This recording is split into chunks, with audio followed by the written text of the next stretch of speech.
Hey everybody, welcome back to my channel. It's been a long time.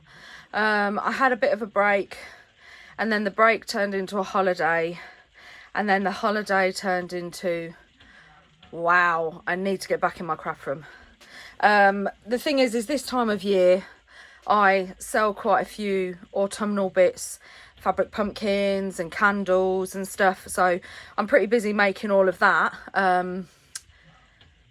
So I just didn't seem, what with the kids going back to school and everything, I just didn't seem to find the time to get back in my craft room.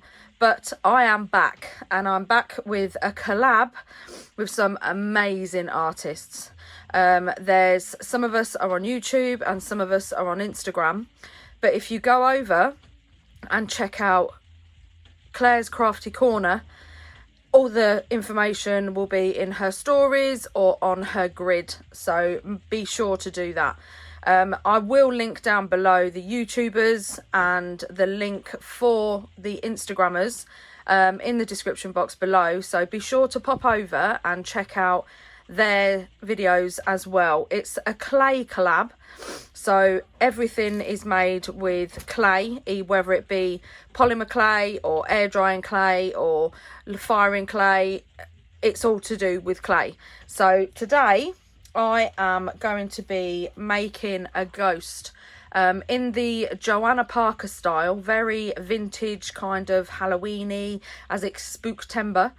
I also saw this tutorial on the Craftycorns. I'll link their channel down below. She has some amazing videos. You definitely need to go and check her out. I could watch her videos all day long, especially her clay ones. They're absolutely amazing. So I'm not for one bit taking credit for this ghost whatsoever. I am going to change him up a little bit because I don't want to copy her tutorial. As far as the ghost is concerned, he is very, very similar.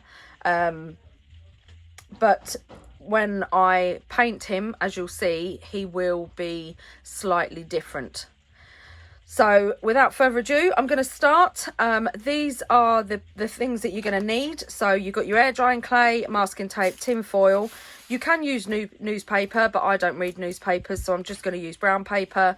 Maybe a rolling pin, better to have one if not, and your little clay kit. So I just literally got this off, yep, you guessed it, Amazon. So it comes with a sponge, it comes with the scraper, and it comes with the tools as well. So you've got your little pick there, and your wire, so you've got all your tools there. I also have some other tools as well that I will just get. You can use things at home as well. I mean, I use like a palette knife sometimes. So, but I have got a couple of these tools that I use as well. They're quite handy. So now I'm going to put on some lovely music, and I will put a write-up on the screen of what I'm going to be doing. See you soon.